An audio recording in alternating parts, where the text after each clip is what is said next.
you have to look at total commercial investment optimization, which is Mm-hmm.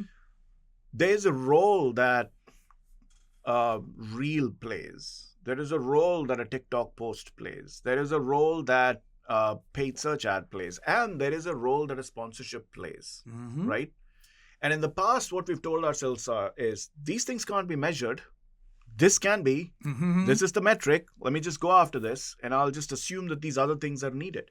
Now, actually, you can measure all of it, but it's challenging benchmarks. It doesn't have history, right? It's something net new, and so I think that's what's holding people back from saying, what is the true thing that I want to do? And I think that as CMOs become more chief growth officers and chief revenue officers, and when their incentives change, when they're no longer responsible for accounting for budgets, but actually accounting for growth, those organizations actually behave very differently. There are a few, they behave very differently. They don't look at their paid media budget as a holy cow and say that needs to be protected. Right. Because they're in charge of so many investments, right? And so horizontality is the solution whenever you see any one vertical try and gain over the other. It's like in the old days where, social came along and then social started eating budgets and then video said, no, I'm actually better. And then video and social merged and then everyone got confused. And then there's this new thing called agentic optimization. And now suddenly people are like, well, we need to take budget away from search and put it behind agent. It's every time it's one vertical against the other. And you've got to look at the horizontality of it. Mm-hmm. It doesn't mean that the vertical is not important, but the magic happens in the intersection of that horizontal and the vertical. Mm-hmm. Right? Yes. And when you do that right, that's when you're truly thinking about your customer and it turns out that when you think about your customer, you're thinking about yourself too. Mm-hmm. Except now both of you win. Yes. Whereas in the previous case, you kind of maybe won, maybe didn't. And I don't think that the old methods were very effective in getting you the budgets you needed anyway. Yeah. Right? Or for 100%. that matter, gave you the better position and more pay that you always. I don't think that happened either. So I think right now the situation where we are in, where boards are increasingly being asked tough questions by investors on what are you putting behind marketing? What are you doing to build a brand? And by the way, how's that translating into dollars for us? Mm-hmm. There's an increasing expectation from the C-suite that they are able to answer these horizontal questions. The second thing that's happening is collaboration across the C-suite to say we need to get to these answers, and that means technology, marketing, and sales and CRM need to work well together. And in the past, you could say, well, data doesn't work, the systems don't work, technology is the problem. Technology has never been the problem in the last 5 years. It's not been the problem. It's the way we've architected the solutions, assuming that the technology that exists today will always exist, right? So it's almost like you've fallen in love with someone. That person's evolved and changed and moved on and become so much bigger, but you're still in love with the 1970s version of it, and you're like, well, that's what works for me. Mm-hmm. Yes. Yeah. Man, so much to unpack from that. That was fantastic. But yet you said the word earlier, and it's come up a lot, orchestration. Like that is such a centralized part of this. And I love this. Like people who are scared of doing something new, people who are looking about this and be like, well, that's a complete change for what I'm doing.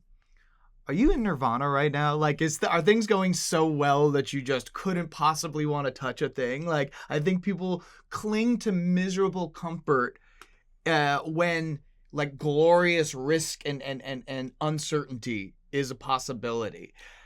I always say that when you see any of the Jurassic Park movies, right, they're actually source of a lot of direction for me. I don't know what that says about me, but I look at Jurassic Park movies because here's what happens. There are two sets of people who die in those movies. Break it down for us. Those who run, they definitely die. Oh, done. Those who stay, some of them die, some of them live. The only ones who survive are the ones who challenge them. Let's go. Right? So if I'm presented with an alternative, I mean, it was what? It was programmatic in 2009, Mm-hmm. 2010. And Yep. when I got in, everyone was telling me, this is a fad. You've taken over a programmatic unit. This is going to die out in 2 years. And today, some of those people who told me that are running big industry bodies on programmatic. And I'm like, okay, great. And then once programmatic started getting all this negative thing, everyone was like, see, we told you. And then meanwhile, there was private marketplaces that started off. Once that happened and people like the Trade Desk really grew, everyone was like, see, it's the era of platforms. There was all video, video, video, social, social, social. Then programmatic came in, and this is now the new way by which everything is going to get done. And then the CTV rush came in, then retail media. Now everyone is traipsing over retail media like they were in programmatic. And there will come a time when people will say, hey, I'm not sure how to navigate this world of retail. And now we've got AI. And in all of this, the reality is, if you look at all the people who succeeded, who were able to build solutions that scaled, were people who embraced every single wave and kept moving forward. Mm. Right? And the companies and the individuals who did not have either fallen by the wayside or are stuck in business models that don't allow them to grow. Yep. Right? So if you ask me what's going to come in 2 to 3 years' time, I can't give you a conclusive answer and say, I know exactly what's going to happen. But that's the joy of finding out. Mm-hmm. Right? In the 1950s and 60s, when TV was coming on and radio was sort of getting questioned, there were a lot of people going around saying TV is going to be the new thing. And a lot of the radio people were like, no way. Oh, yeah. Right? And look at where it is today, or what it was in the 90s or early 2000s. And now TV itself is under threat. And now what is TV, right? So I don't know. Maybe in 30 years' time, people will be like, we don't need this AI, we need something else. Okay, great. But everyone who challenges the dinosaur has a chance to live and a chance to thrive. The ones who try and run, they're the first ones who get killed. Or the last ones who get killed. Like in the end, when their will breaks and they're like, we're going to escape this island, is when the bad guy gets killed. You were It's 10 you're feet done. away. You were 10 minutes away from and then you're surviving. done. It's like, Yeah. no, you'd rather just freaking stay there. Yeah. Stare the dinosaur in the face and hope you're not its next meal. And you might probably just make it out of there.